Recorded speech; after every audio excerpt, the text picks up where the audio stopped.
Hi, it's Kathy, the Crafty Chica. Welcome back to my studio here in Phoenix, Arizona. As you can see, I am heavy into crafting right now. I have 3 really cool, easy projects I want to share with you. So let's get started. Okay, for this craft, it is inspired by the dollar store. So I was at the dollar store, and if you're like me, I love doodling, journaling. I'm a big person who's always making a to-do list. And I thought, wouldn't it be cool to take one of these little pads and add my own pictures to the front of it? The result, look at how cute this is. This was so easy to do. I even packaged some up to sell for the holiday season. And if you want to get super crafty, you can even tear the pad in half and you can get 2 pads out of one. So I'm going to show you an easy way to do this. This is going to make you run to the dollar store and pick these up.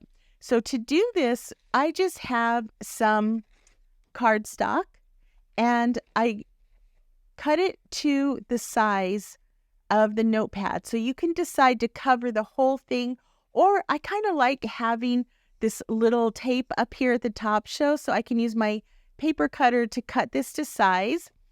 And then I have some washi tape. I have a little glittered snowflake and a little sentiment that I can put on the top. So the first thing that I'm going to do is take my cardstock. It's time for me to put on my glasses because it's serious crafting time, but they're glitter glasses, so we're good. Okay, so the first thing I'm going to do is I'm just going to cut this paper. I'm going to cut it down about 1 inch off, and that way I know it will fit on the top. So I just have my blank piece right here, and I'm going to use a glue stick. You could use dry adhesive. I'm not taking this cover off. I'm leaving it on because I like the support that it gives to the paper. And I'm just going to run my glue stick over the back of this, line it up right under this tape, and press it in place. Just like that. And I have this super cute washi tape that I think would look cute at the bottom. So I'm just going to peel this off. Actually, I think I like this brighter color here. And you can find washi tape all over at the craft store. You can even make your own washi tape from masking tape. And I'm just going to press this down.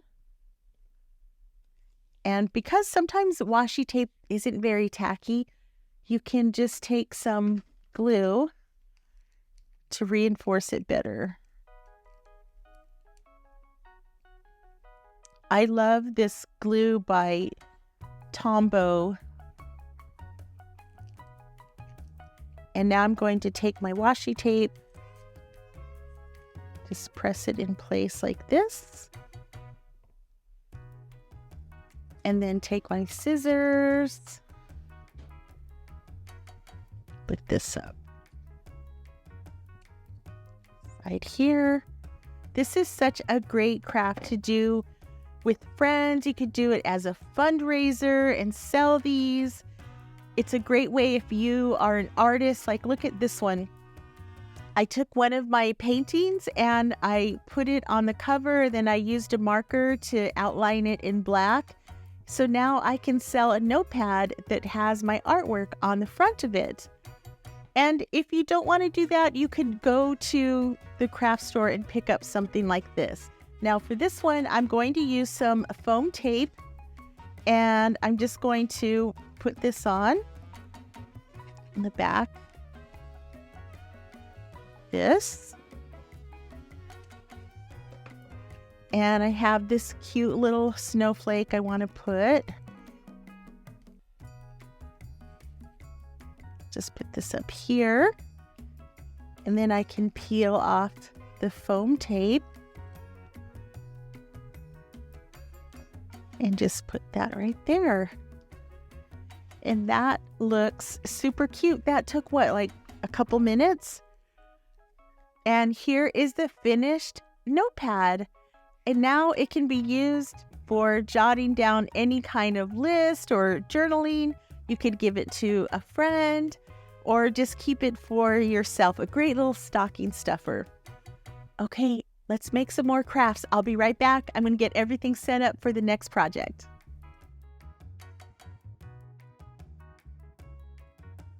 Let's paint. Have you noticed that this beautiful terracotta color of the red clay pottery has been so popular lately? I mean, it's a traditional classic. It has been around. We've all used it with our flower pots and home decor, but lately I have been seeing it everywhere.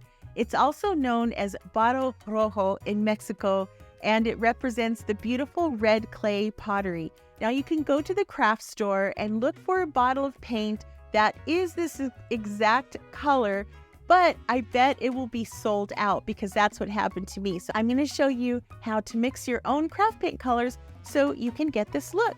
Lime green and red. These two colors are magic together to create this look. So let's do it.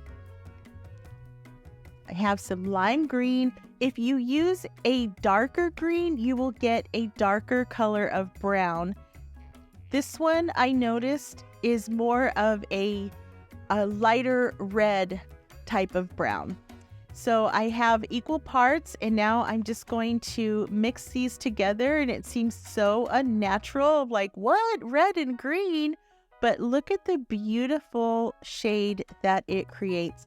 Red and green are opposite on the color wheel, and it just makes sense. Look at that. So I mix this up in the color that I like, and look at how close that is. If I wanted to make it a little more red, I could add a little extra red, but I think this is perfect. So I'm taking this little piggy planter. This is I designed this as part of my Bisqueware line for Paint on Pottery Studios. I have these for sale on my website, craftychicastore.com, and I'm going to base coat this. Look at how beautiful it is.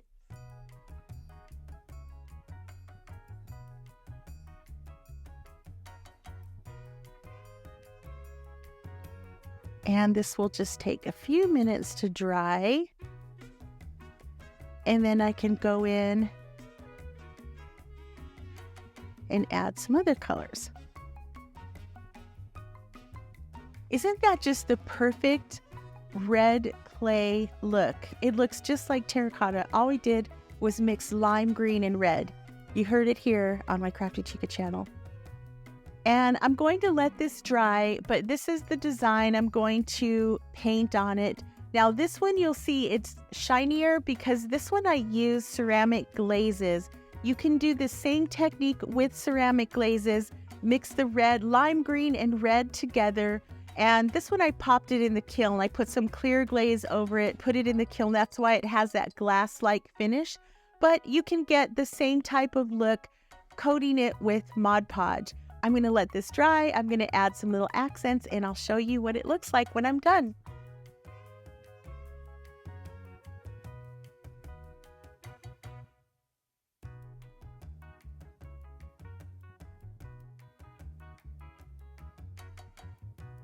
He needs some alone time to dry. Okay, I'm going to give you some time to dry over there.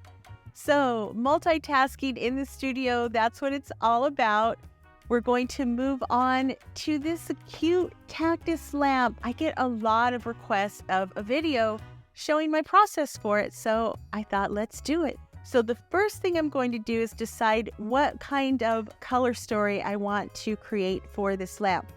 Of course, traditional is green. That's what I will paint today, but I have painted other ones that are hot pink, that are the beautiful terracotta color that we just mixed up. I even made some black and orange ones for Halloween. So really, you can do anything that you want to do. But for today, I'm going to do green.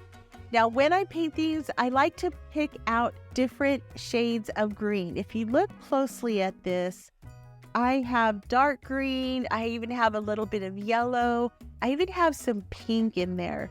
I just wanted it to be interesting no matter what angle that you look at it. For starters, I'm going to use this type of olive green, and I'm using a wide round brush. I like using round brushes because I feel like when I use the square ones, I get those 2 lines of paint on the side.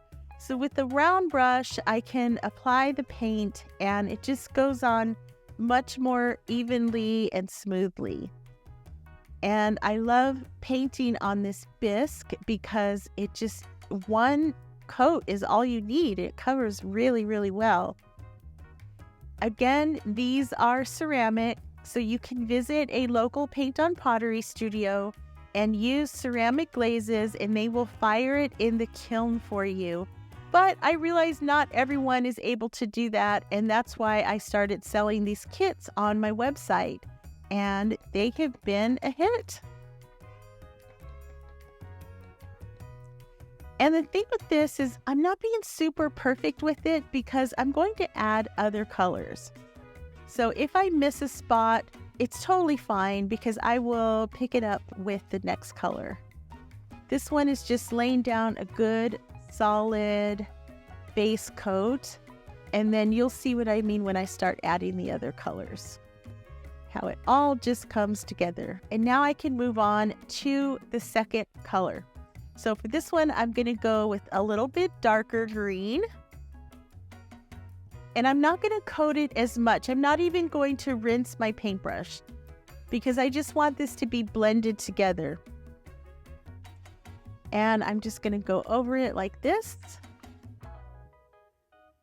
And does not have to be perfect. I want it to look natural and organic. So I'm just going to go through. I forgot to show you what I normally use for these. Wow. It's the little cake stand that cake decorators use, but it works so good for crafts. So much better. Okay, so I have these 2 beautiful greens and I have a little bit of this lime green. So I'm going to pop some of that in as well and blend it in. I know it kind of looks like a pickle a little bit, but once we put the lights on it, it'll look like a cactus tree or a pickle tree, a cactus tree. Okay. This is an important step. You want to use a chopstick or the back of your paintbrush. Go into all of these little holes and clear out any paint. This is so that your bulbs can fit easily into those little holes there. If the paint dries, you can use a craft knife and scrape it out. But I find it's easier if I just take care of that at this stage of the game.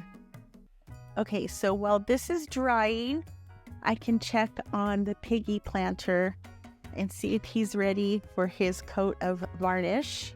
I'm going to use, again, a wide round brush, and I'm going to hold it from the inside so I don't mess any area up, and I'm just going to add a coat.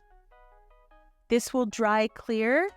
If you want, you can mix a little bit of iridescent clear glitter if you want some sparkle to it. And he's done.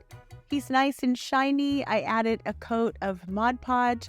Now I could put a little air plant, a little faux succulent, maybe some little objects in there.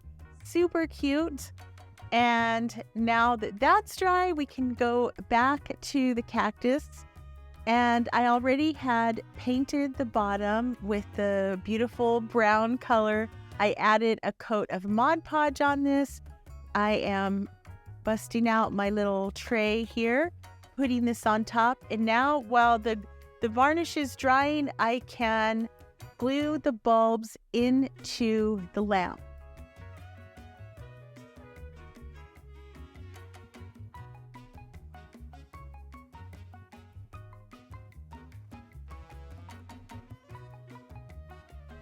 It's done. And then you put this cute little star on top, and then the light kit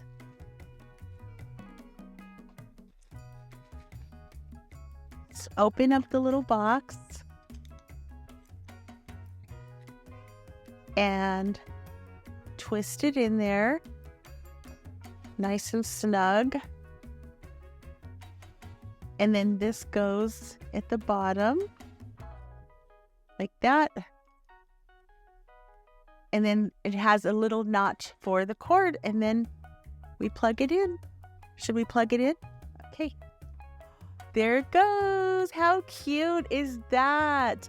And of course, you could add more painted decorations at the bottom. You could glue something on the top on the little star. But look at how adorable that is. I hope that you found one of these projects, at least one of these projects, exciting enough for you to want to try to make it. We had the little dollar store notepads. We mixed terracotta paint and created the cute little piggy planter. And the grand finale is the cactus lamp. Thank you so much for watching. Don't forget to visit craftychica.com. I have so many more projects there. And come back here to see our next episode where we're going to be crafting even more items. Thanks, guys.